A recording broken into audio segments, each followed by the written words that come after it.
Saio hau Nafarroako gobernuak diruz lagundu du.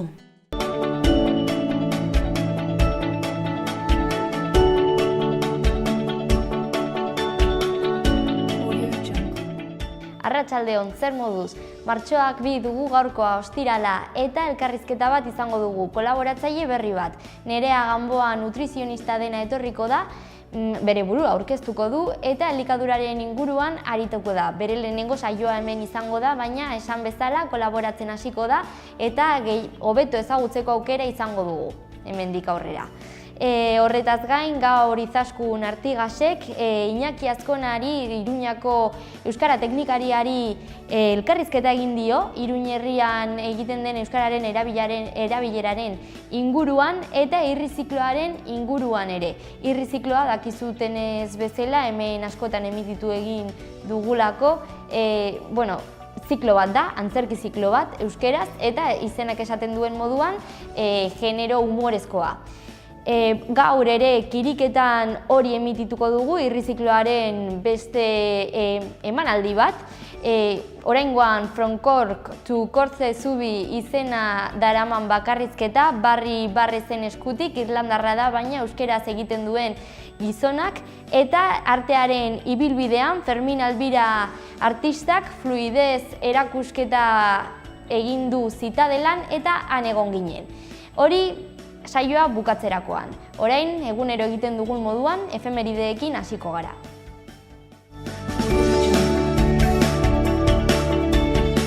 Gaurko lehenengo efemeridea Euskal Herrian gertatu zen, 1332. urtean. Araba Gaztelako erresumara batu zen jaurerria izateari utziz. 1954. urtean kokatzen da gaurko bigarren efemeridea. Espainian gertatu zen. Nortasun agiri nazionala dokumentua sortu zen.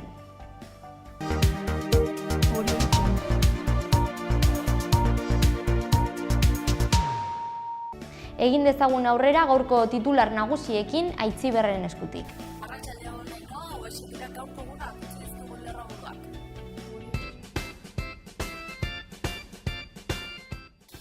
Langabeziak otsailean utzitako datuekin hasiko dugu gaurko albistegia. Bera egin du langabeziak 469 langabe gutxiago izan dira. Guztira, Nafarroan 36.088 langabe daude izen emanda zerrenda. Torturatu duela onartzeko eskatu dio Nafarroako Parlamentuak Espainiari. Torturaren biktimak egia izateko eta erreparazioa jasotzeko eskubidea dutela onartuteko bidez, geroa bai Bilduk ahal dugu ezkerrak. Eta parlamentuan jarraituz Nafarroako Parlamentuak eta haren estortzua gaitzetsi eta enpresariak komentuko ditu. UPN-ek eramandako mozioa babestu dute alderdi guztiek Bildu abstenitu eginda. SPGL epaia altxasuko uzitik baztertzeko eskatu dute defentsako abokatuek. Magistratua Guardia Zibilarekin lotura duela argudiatu dute. Eta martxoaren 8an urrebako dituzte egiteko deia zabaldu dute Nafarroako koordinakundeak. Manifestazio nagusiak Ezkerreko plazatik abiatuko da arratsaldeko 8etan. Eta martxoaren 8ko deialdiarekin bat egin dute Nafarroako erakunde publikoek. Albiste gehiago zizkigu egunak, LGTBI eraginetako 20.000 euro banatuko dituzten diru-laguntzak atera ditu Iruñako udarak. Berdintasun eta aniztasuna sustatu beharko duen aurkeztuko dituzten proiektu. Eta 32 urteko gizonezko bat atxilotu dute Iruñeko Mendillorri auzoan adingabe baten sexu erasoa egitea egotzita. Eta gaurko albisteekin bukatzeko, Nafarroako gobernuak emakumeen ahalduntzea sustatzeko egizu kanpaina abiatu du.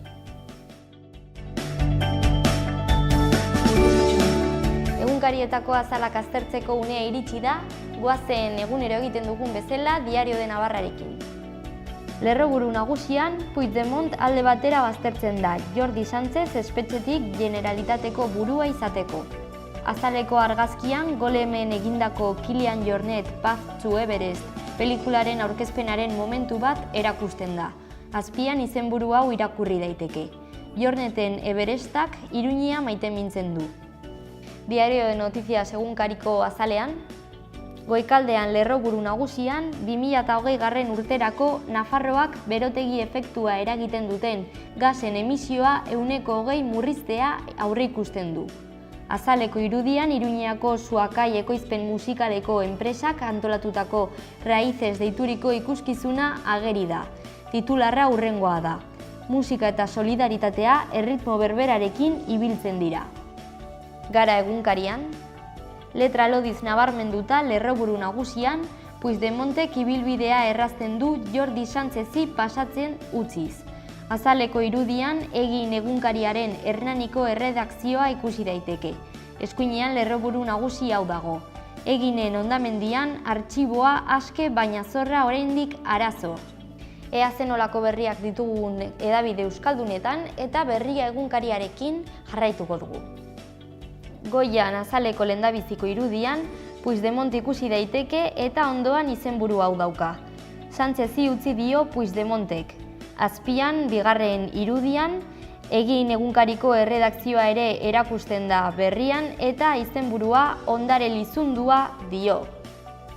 Azpikaldean beste berri ezberdin ditugu, lehendabizikoan tortura erabili zuela aitortzeko eskatu dio Nafarroak Espainiari, horren ondoan eskuinean gizarte zerbitzuak auzo batzuetan ezinean ari direla dio Bilboko udalak.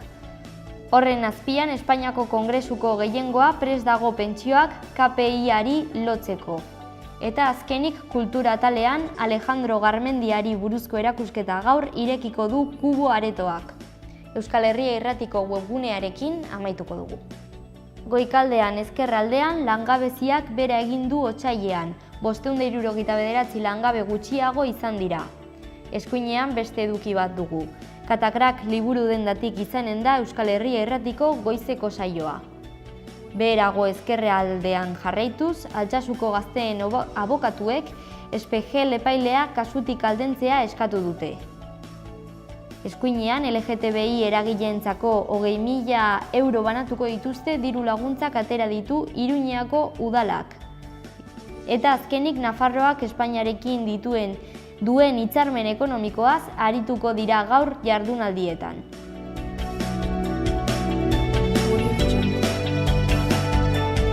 Ea zenolako agenda dugun gaur eta asteburuan. Gaur eta martxoaren 3 arte, bihar arte, Nafarroako parlamentuan Etxoz deituriko erakusketa eskainiko da. Sarrera librea da. Gaur eta igandera arte, Baluarte jauregian, Estok feria eskainiko da ere. Sarrera librea da, baina merkataritza ekitaldi bat denez, ekitaldi komertzial bat, gero erosketak egiterako orduan hori aldatu egingo da. Gaur arratsaldeko 6:30 Kondestable jauregian parte hartze saioa txirrindula publikoen mailegurako zerbitzu berriaren inguruan. Sarrera librea da. Gaur arratsaldeko 7:00 Kondestable jauregian hacia la huelga feminista del 8 de marzo izeneko hitzaldia. Sarrera librea da eta martxoaren 8 prestatzeko oso aukera ona. Gaur gaueko 10:00 Zentral Cafe Antzokian bakarrizketa Enrique San Franciscoren eskutik. Sarrerak 14 euro balio du. Bihar arratsaldeko 8:30 bi kontzertu Zentral Cafe Antzokian. Alde batetik Flitter eta bestetik Bikarbonato Sadiko. Sarrerak bientzat 8 euro balio du. Igandean arratsaldeko 8:30 Zentral Cafe Antzokian Iruña In Blues jaialdia jarraitu egingo du Erik Galesen eskutik. Musikaria ikusteko aukera izango da eta sarrerak 18 euro balio du. It was about 12 a.m. and it was so cold. I couldn't believe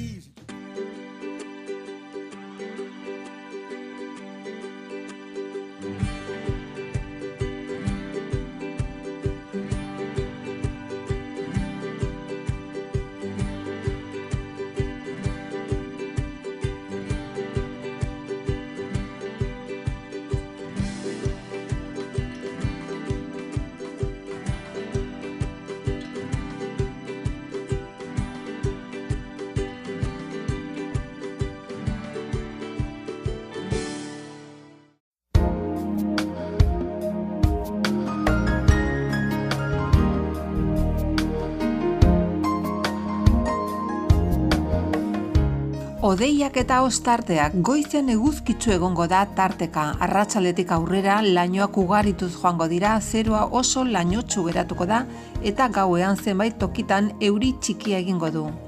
Hego haizea indartsu ibiliko da, temperatura nahiko jaitsiko da. Larunbatean zerua lainotsu egongo da orokorrean, noizbehinka ostarteak zabalduko dira. Baliteke euri txiki egitea, hegoaldeko haizea bizia ibiliko da.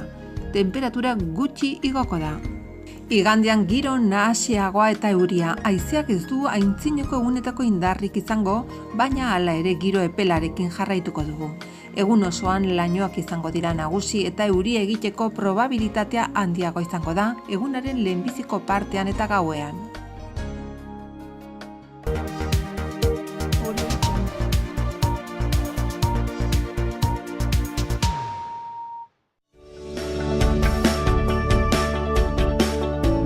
Guazen Iruña herriko albisteekin. Ea ze berriak ditugun Atarrabian. 2018 urteko zirkulazio udal zerga igorri da. Ordainketa egiteko borondatezko epea 2018ko apirilaren 5ean amaituko da. Xehetasun guztiak Atarrabiako udalaren webgunean. Bestalde, Atarrabiako emakumeen historia eraldaketak, erresistentziak eta hausturak 20. mendean jasotzen dituen liburu bat egin dute udaleko kulturak eta berdintasuna zerbitzuak biek elkarlanean. Antxo 6. azkarra beka ikerketaren emaitza da. Maria Castejon Lehorza eta Maria Ibarrola Lostale aritu dira gala ikertzen eta liburua idazten. Atarrabiako emakumeak historia laburrean aipatu nahi ditu liburuak, ohiko historiako liburuetan izendatuak izan ez diren pertsonei merezitako aipamena eginez. Aurkezpena martxoaren 5ean egingo da hurrengo astean, arratsaldeko 7:30 Atarrabiako kulturetxean. Honen harira, 2018an Atarrabiako emakumeen eta gizonen arteko aukera berdintasuna sustatzeko proiektu eta ekimenak diruz laguntzeko deialdia egin du udalak. Eskabideak aurkezteko epea martxoaren 31an bukatuko da. Gazte proiektuak eta ekimenak ere diruz laguntzeko deialdia egin da 2018 urte honetarako, gazteen artean elkargintzaren eta baloreen sustatzea helburu duten proiektuak garatu nahi dituzten Atarrabian erroldaturiko elkarte edota pertsona taldeek aurkeztu ahalko dira.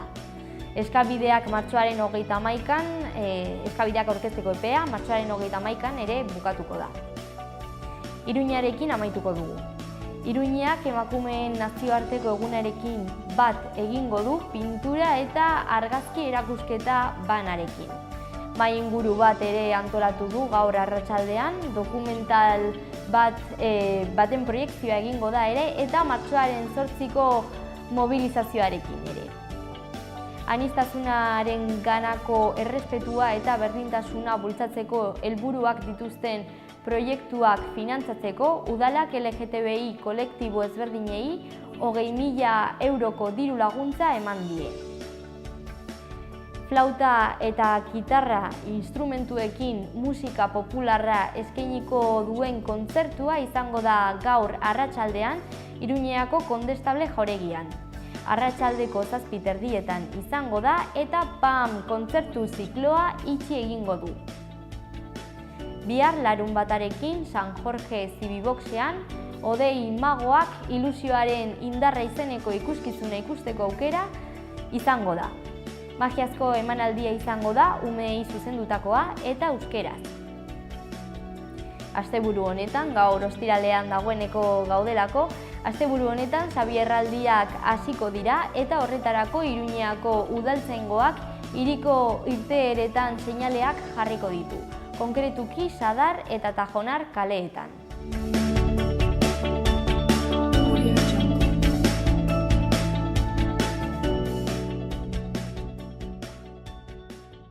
Izaskun Artigasen erreportaiarekin jarraituko dugu. Gaurkoan Iñaki Azkonari, Iruñeko euskara teknikariari elkarrizketa egin dio, Iruñean egiten den edo Iruñ herrian hobe esanda egiten den euskararen erabileraren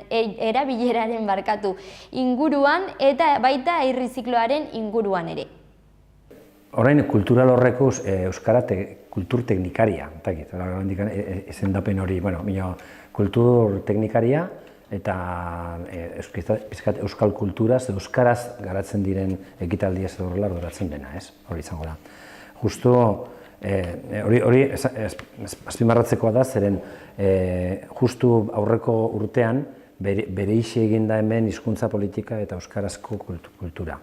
Lehenago dana batzen. Kultura ekitaldiak antolatzen ziren eta hizkuntza politikako ekitaldiak antolatzen ziren, eta justu iaz, udaberritik aurrera hori banatu eginda, eta orduan badago departamentu bate hizkuntza politikan, eta gero kultura arloan, eta ni gelditu naiz hemen nolabait euskal kultur teknikari moduan. Hemendik eramaten genituen hizkuntza politikako programa guztiak, eta etortzekoak zirenak gehiago zen hori, pixka bat beste modu bat lan egiteko, horiek pasatu dira beste sail batera. Sail horretan daude, ari da, zerbitzu buru bat eta gero teknikari berri bat, lehen urtean lan deialdiak egin zena eta ja lanean ari dena irailatik ezkeroz. Eta hor da, beste zail bat, eta hortik eramaten da hizkuntza politikako gaia. Euskararen sustapena, euskararen erabilaren bultzapena, pizkat hortik ez. Eta gero, hemen, orduan egiten genituen kultur ekitaliak tarla horiek gelditu dira hemen kultura arloan, eta ni gelditu naiz programa horiekin, ez? Hori izan da, legegintzaldi honekin nabarmen aldaketa, askoz ekitaldi gehiago, programa gehiago, erraztasun gehiago, garbi, oso garbi. Ze motako ekitaldia den arabera, logikoa da, biztan da, hitzaldi batera jende gutxiago etortzen dela, eta konzertu bat antolatzen baldin baduzu, hemen egiten ditu konzertuak, erroldo hitzokoan gaude. Asmatzen baldin baduzu taldearekin edo kantariarekin etortzen da jende pila, hartzerkira jende gutxiago joaten da. Nik ezin naiz kexatu, nik uste dute azken urte hauetan hor partaidetza oso handia izan gabe ez da, onditu da eta ona da. Kontuan hartuta, hemen euskaldunak gutxi garela, eta mila zer egin daukagula guztiok, nik uste dut masa nolabait ikusle masa hori txikia da, orain programazio asko dago, ez bakarrik udaletik, eta baita ere sortzen da, gizartetik sortzen da ekitaldi asko euskaraz, eta nahiko ongi funtzionatzen dute. Askotan esaten dugu, ez gara enteratzen, nik seguru nago, bakoitzak ez dakit interesat dugun gai horiekin oso ongi interesatzen gara, eta iristen da, eta gu jartzen ditugu bideak jakiteko zer dagoen eta horrela, ez.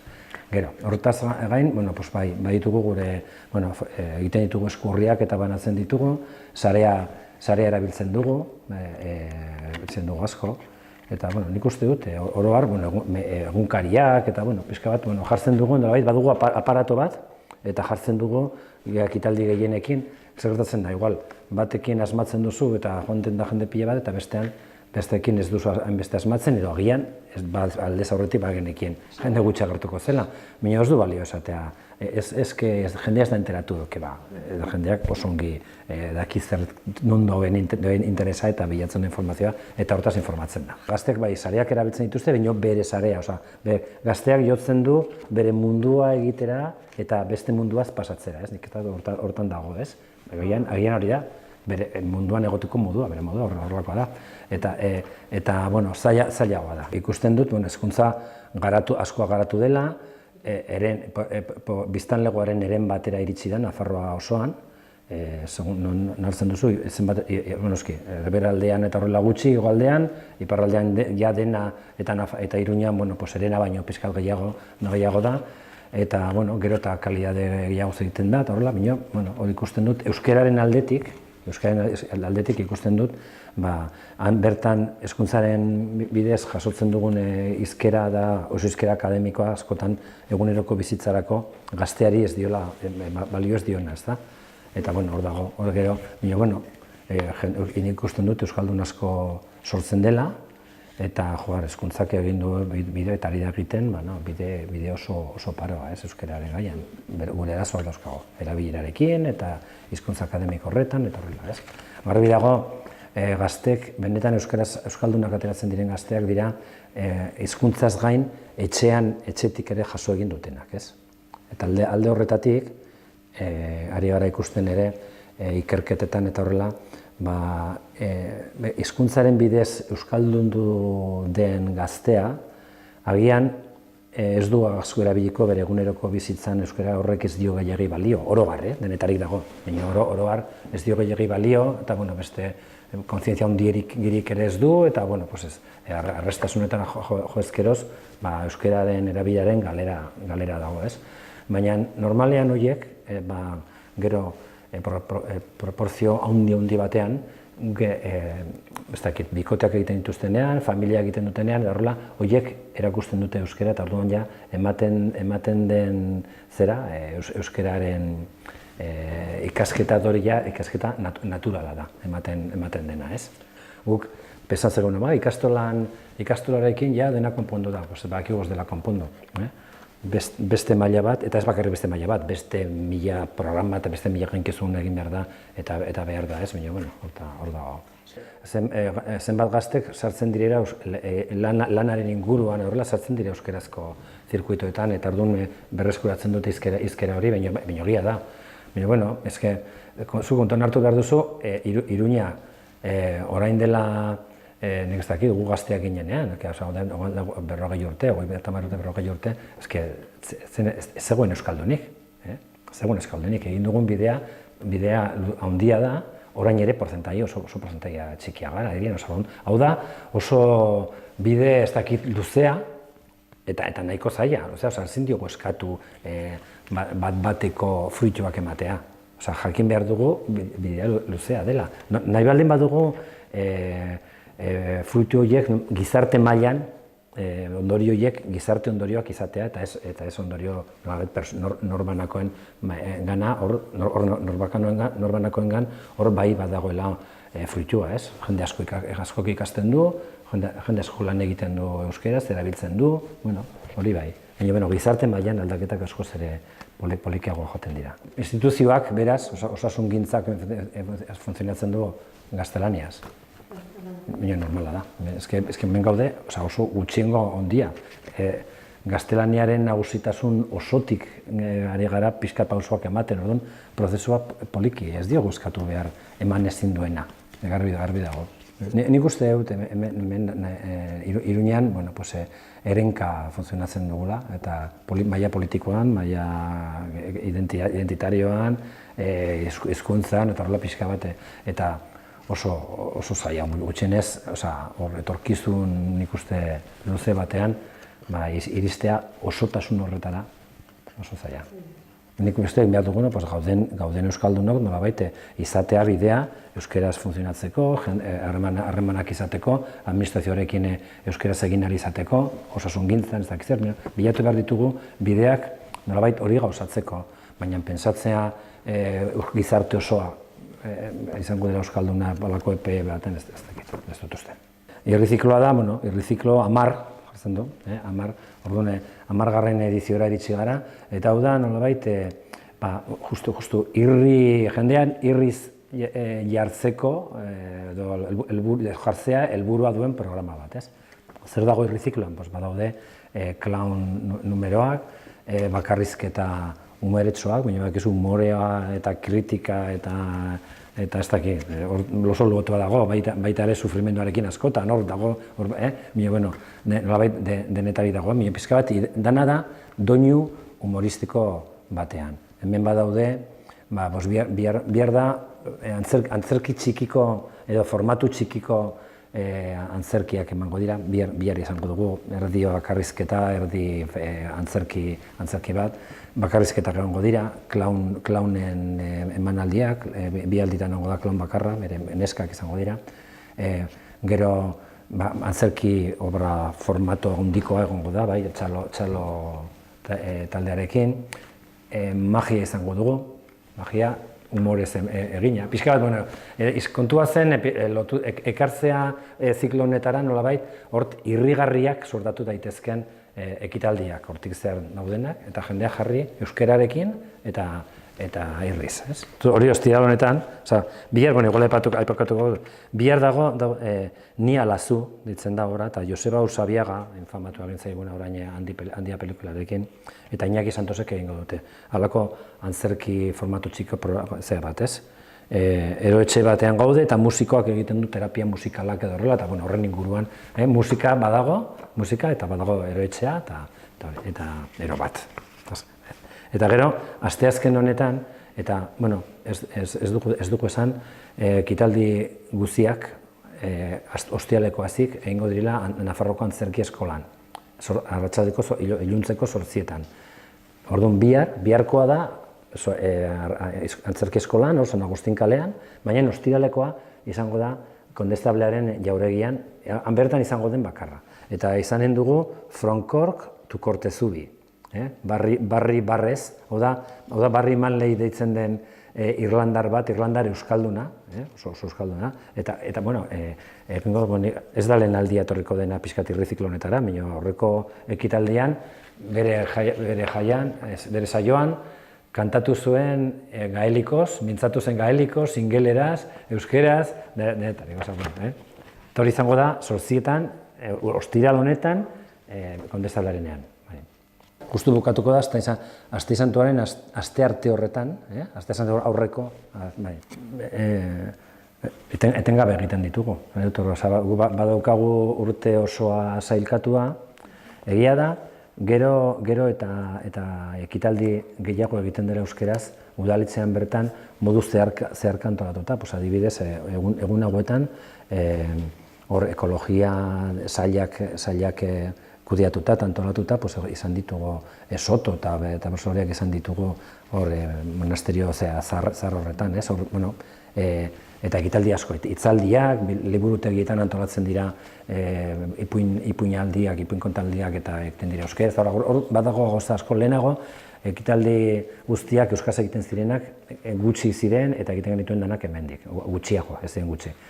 Orain gehiago sortzen da. Baina hemen badugu urte osoan nolabait egituratua eta zerbait beti egoten da zerbait, ez? Baina irrizikloa daukagu, aste santu ondoren hasiko da antzerki aroa, hor antzerki obrak, eta gero izango ditugu kantu eta hitza, kontzertuen programa hori.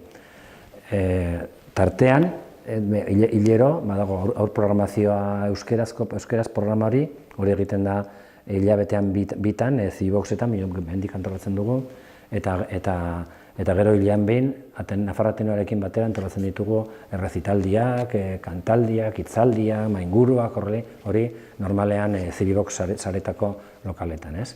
Gero,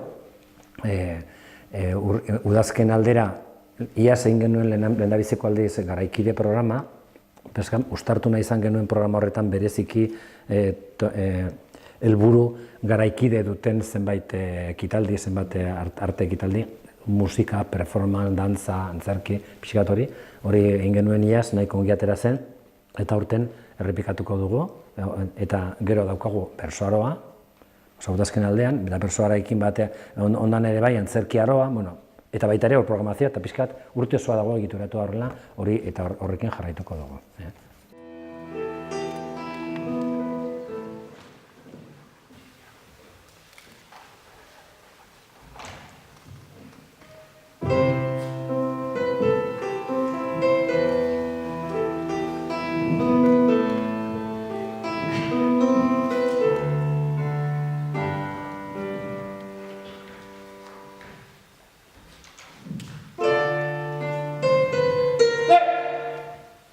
Si bemol, jo si bemol, la, jo la, horrekin.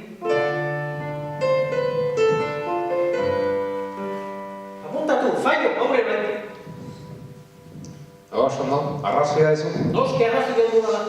Eta gaur ere, 15 minutu lehenago etorri zen. Ahora, aurkeztu zure burua. Iñaki Santos Eta Joseba Usabiaga. Baina, izki gero bolatan jolas. ni aktorea naiz eta musikaria, kasu honetan altua ere bai. Zer gehiago? Eta ni, aktorea naiz, naiz musikaria. Bueno, Eta elkarrekin, antzerki musikatu bat egiten dugu. baina gaur piano joko du pixkat, berak. Bai, animatuko naiz. 9 bola jartzen ditugu, hiru eta hiru. Eta gutxien jotzen dunak, biztanen zean morroi bihurtzen da. Bai, bolotan. Zer esan dut ba?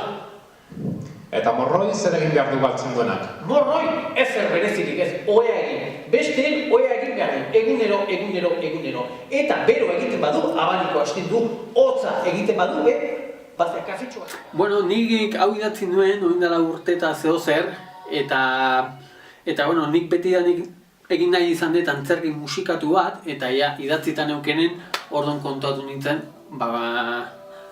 piano jole bat behar nula. Eta orduan kontaktatu nuen Iñakirekin, aktore izateaz aparte, piano jolea ere badaelako. Eta horrela idatzi egin genuen proiektua, eta gero elkartu. Bueno, gustatu zaizua bestia? Abesti hau, erdiko joduzun abesti hau. Edith Piaf, La vida en rosa, La vida en rus, 1947. Oso ondo, asmatu duzu. Eta bihar ere asmatu guet. Eta bihar ere asmatu egingo duzu. Nik denetik egin dut baita ere, eta azken bolu honetan oso gustora, pianorekin nago ni batez ere, eta berak dauka pisu gehiago historia eramateko. Hori ez da horrela, beak ere asko hitz egiteu. Eta nire kasuan, nik aspalditik bai antzerki egin izan dut, eta beste esparru batzutan ere ibili gea, gehien bat telebistan, eta zinean pixkat, baina antzerkitik ere urte asko dara matzagu, Iñakik bezala, eta azkeneko urte betean honekin. Venga, jarri eroso. Eroso nago. Hitz egiteko modu bat da. Nire ere bai. Dena ondo? Dana krimenan. Etxeko lanak? Diru gutxi, zubarkatu ez zer? Zer eman dikun. Gauz asko, oso politak, diru gutxi bai. Bai. Zuri gehiago. Ez, gauza asko eman dizkigu. Batipat ez bizitzeko era bat. Bizitzeko era hau ez da arruntena, egunerokotasunea pixkat ez da ohikoa, ez zera lanera juten ordutegi batekin, berazuk bilatu behar duzu lana, zuk lana egiten duzun arabera kobratzen duzu, eta alde horretatik artistikoki hori eman digu, nahi bintzat betire aktibo egoteko mentalidade hori, eta Iñaki berdin, zatin badakit, beti dabilela telefonoz, e-mailak idazten eta berdin, ez? Etxeko lanak zeintu zian, etxeko lanak enez guatzen. Oso ondo dakizu, zure musika orduak zenbatzean. Nire musika orduak zenbatzean, bera, gaur kasualidadez, gaur oso gutxi. Gaur 8 ordu bestik ez. Nola 8 ordu? Arrantzaldeko 4 dira. Kontatu, zer gertatu da? Goiz jekin naiz, goizeko 8etan, egunero bezala. Eta 10 arte ez dut ezerren, ondo gozan, ondo tripa bete. Orduan, hautsa gendu dio, aspaldiko diska bateri, 1972, debite. Jate bat erosi nahi nuen eta ezin izan dut erosi. Gauza asko kentzaizkizure bai, ez? Asteburutan lana egiten da, eta asteburuko planak ere askotan alde batera utzi behar dira. Baina, ez, utzi alde batera espezialkinik ez. Niretzat kendu, hori asteburuak, ez dakit taberna batera juteko, baina nire jendearekin nago antzerki egiten. Orduan, bukatzeko, ez? Abesti bat entzun dut, urrengoa entzun dut, hori berriro atziatzen dut, berriro entzuteko, Barakatu. Bai. Nondik atera dezu diska hori? Arreba, ekarri zian aurreko asten. Zure arrebarekin berriro hitz egin beharko dut? Venga. Lagundu ez, lagundu. Lagundu, zer da laguntzea? Artista izatek lagundu, zer? Nik lagundu edo ez dakit, ni horrela naiz, horrela da nire bizitza, gure bizitza uste pizkat, hori antzerkiarekin nik ez dut ulertzen beste modu batean, ezin dut, ez dakit bulego batera jun, ezin dut. Ez da ere, eta lagundu ez digit, lagundu ezertak zeditzen ez. Gabon, jaun Andreok, bai, badakit, badakit, zera galdetuko duzue, zein da, ni aurkeztu egingo naiz, berandu baino lehen, ni Jon Bon nauzue, Jon Bon, Europako musikaririk onenetarikoa, eta nola ez, Euskal Herrin, ezaguna ez banaiz ere, Euskal Herriko musikaririk onena naiz, eta gaur, zuen aurrean nago, eta bera, Inigo, my coach, nire ahotsa zaintzen duen pertsona, hemen txamalitza, nire Batipat ingo negarra ingo, baina honekin ingo negarra, da asko. Zaber, antzerki musikatu bada, piano jole bat, eta testuan oinarritutako histori bat. Eta ze horkituko, ordu eta 5 minutuko momentu atsegin bat pasako du, bere drama momentu txikia ere baduke, beraz hor pixka eta atento eta intenso egoteko momentuare eukiko, baina batez ere ez aurkituko, ordu eta zerko momentu atsegin bat pasako, abesti asko dare ezagunak, jendeak ezautzen ditunak, abestu ahalko du, beraz, ondo pasako nuen momentu bat izango da. Europako gira prestatzen elkarrekin gabiltza, Jon Bon handiaren gira. Badakit, enaizela goendik oso ezagun Euskal Herria, baina adi, zuen ondorengo, hor aurkituko didate, hortxe musika liburuetan, Pavarotti edo nire lagun intimoa den Alfredo Krausen ondoan, hor aurkituko guztuen nire izena, Jon Bon, ondo geratu izen honekin, Jon Bon.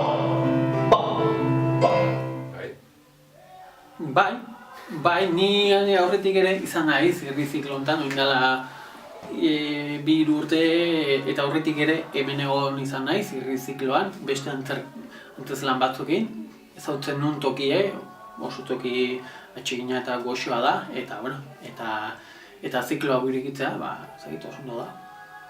Bai, nik lekua ere ez nuen ezagutzen, zikloa ez da ere, ondo gustora, baina, deskubritzeko oraindik. Asteburu hontan, Erromara noa. Kontxo, Erromara, bai. Erromara, a la escala de Roma. Bai, oin dela 2 urte, ari honitzen, eta noski berriro joaten nahi dute. Erroman glamour asko ez. Glamurra, Italia, glamour.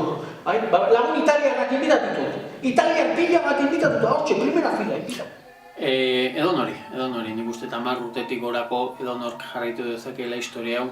10 urteko gaztek ere hurbildu zaizkigu eta jarraitzen du, ez igual historia osoa, baina gehatzen die gauzekin, eta 60 urteko, 70eko jendeare hurbildu zaigu. Ezakit, familian etortzeko antzeslan bat bada. Txili, inbitak, nek! Oso zaguna gainera. Nek, ez dut zatezu nek. Bai. Albano, inbitak indet. Eta Romina? Zein? Romina, Romina ez. Noski baiet, hau pentsa, hau ezak izan bat alditzen dugu, 25 bat inditeu, 25, 30 eta hoitik gaur atxalden, adibidez, ensaiatzeko gehatu geha. Betire urduritasun hoi daukezu, bat dena esango zu, ze txurin gatzen baldin bazea, hoi bera doa, eta telebistak ez dauke hoi, eta zineak ez dauke hoi, ez dauke bapatekotasun hori. Hemen, bapateko gidoia da, erantzunaren bapatekoa da, eta urduritasuna nahi behintzat askoz gehiago antzerkiak ematen dit, beste esparruek edo telebistak edo zineak baino. Nik beste ez dut probatu oraindik apenas. Ensaiatu behar dugu, bai? Ensaiatu egin behar dugu. Bueno, prest? Ni prest nago, eta zu? Ni? Bai, zu. Entxeguak, ondo. Ondo pasatzen dugu, egia esan ez asko ensaiatzen. Ze pixkate nekatu iten naiz, ni asko, intensidade asko jartzen baditu ensaietan, nekatu iten naiz. Baina hor badia italiana deritzon hitz bat italiana da, bakarrik elkarri testua bota, baina intentzio hori gabe. Adibidez gaur ensaiatu indeu, ni iserita eta behare bai, eta bakarrik testua bota dugu, elkarri testua, eta irizpide batzuk esan diteu, baino intensidade gabe. Eta entxeguak orokorren horrela izan dira, eta gero intensidadea tarteka ensaiotan sartezu, baina ja hoi aurretik, hoi batez ere estrenatu baino lehen. Ja behin estrenatuta, ja pixkat italianak eta testu pasada. Eta montatzeko ere ez da oso zaila, da elkarrizketa, pianorena, ez dakit trampolin bat eta superdrama momentu batean da, bueno. Gidoian asko oinarritutako testu badanez, baina gidoiak ja pixua daude. Tengo dugu popurri bat? Roma era noa, pupurri de foie, venga!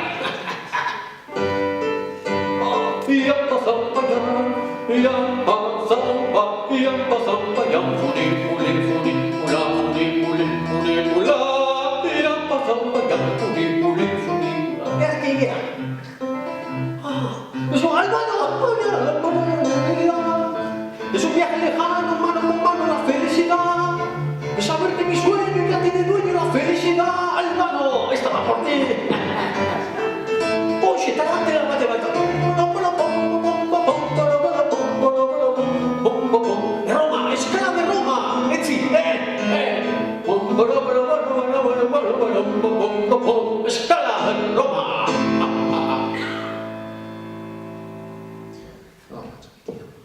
Barakaldo adibidez itxita aukeu, Logroño itxi deu.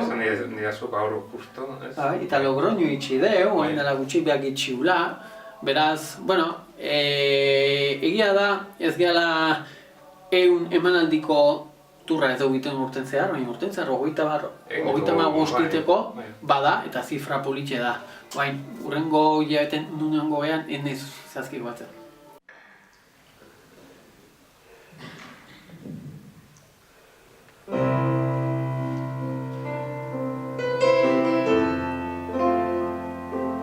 Batoki askotan Euskal Herriko batez ere Gipuzkoan ibilia, Donostian azkenak eta Tolosan, Beran, Oiartzunen, Deban, Ormaiztegin, ezagit hainbat eta hainbat tokitan, esan bezala 25-30 ditugu.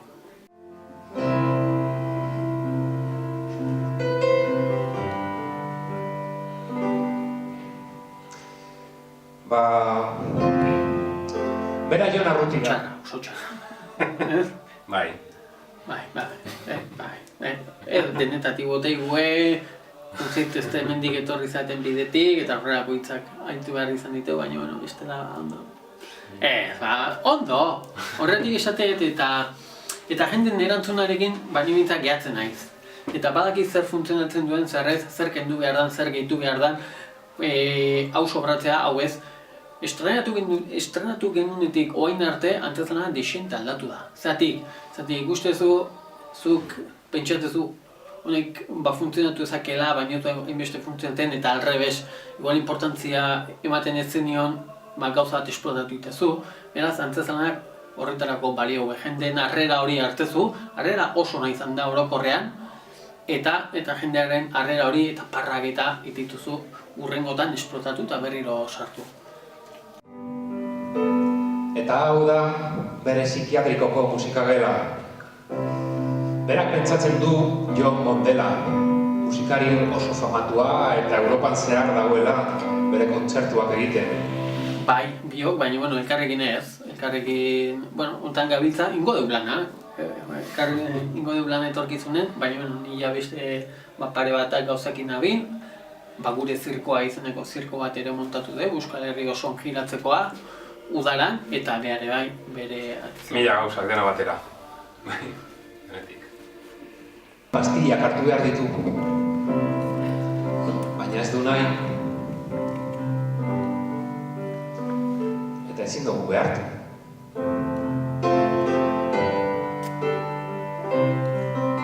Eskerrik asko, agur bero bat, eta gaur animatu etzatenak ikusi hor agendan, berrian edo garan edo xaloa telebistan ikusi eta zuen paren aurkitzen bagea, eta ikusi eta seguro ondo pasako zuela.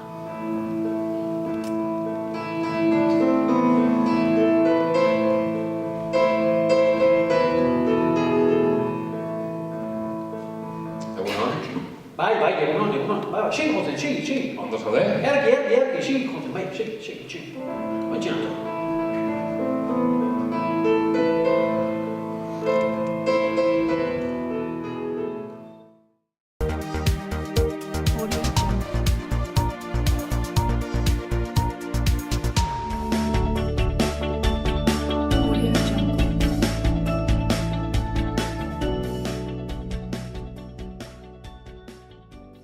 Ternera de Navarra, Nafarroko aretxea. Baserre inguruan eta 4 hilabete arte amaren esnearekin azitutako aretxeak. Goik mailako haragia, berme sanitario osokoa. Zure mailan Nafarroko aretxea, Ternera de Navarra, geurea. Beti teknologi berriaren aldeko apostu eginez. Bere kalitatean efikazia areagotuz eta betiko sukalde ekonomikaren goxotasuna mantenduz. Aukera handia ekonomiketan. Etxea egongela goxo eduki nahi baduzu, bizita gaitzazu, peletak, lurreko suak, erakusketa zabala. Menditxuri, Don Esteve.